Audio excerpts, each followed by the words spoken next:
Il y a 5 ans en Belgique. Donc, j'ai une question ce matin à vérifier avec le système de la santé du Québec.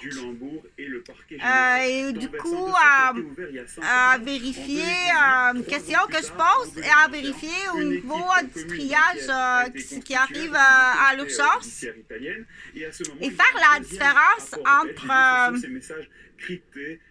ça, c'est une maladie, ça, c'est une malformation, ça, c'est un accident, ça, c'est ben magané la santé, c'est un criminel, ben magané la santé. Amène-le pas à l'hôpital, celui-là, parce que tu vas perdre tu risques de perdre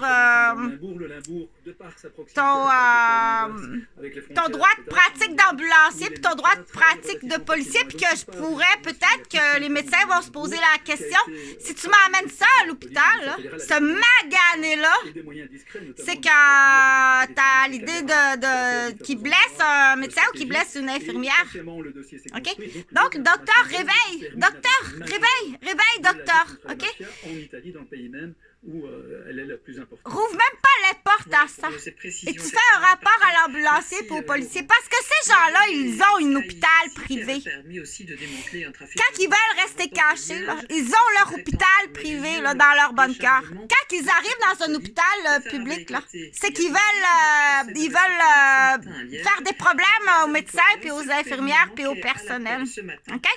Donc l'ambulancier et le policier vont être complices de ça. Ils ont leur hôpital dans leur bunker. Rentre-les pas dans un hôpital public.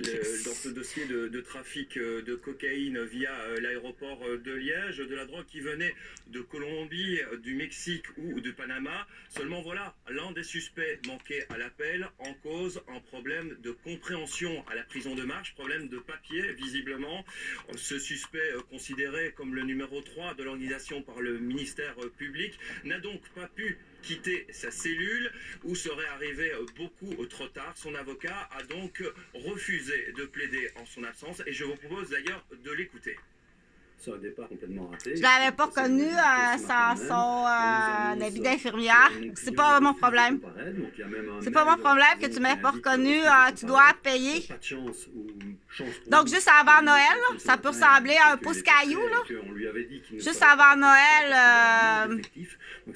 Donc, c'est la session à l'université.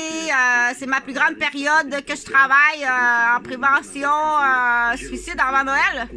Tu me massacres là, puis foudroyé à l'arrière. Une chance, j'avais mon plastron. Je l'avais pas reconnu sans son habit d'infirmière.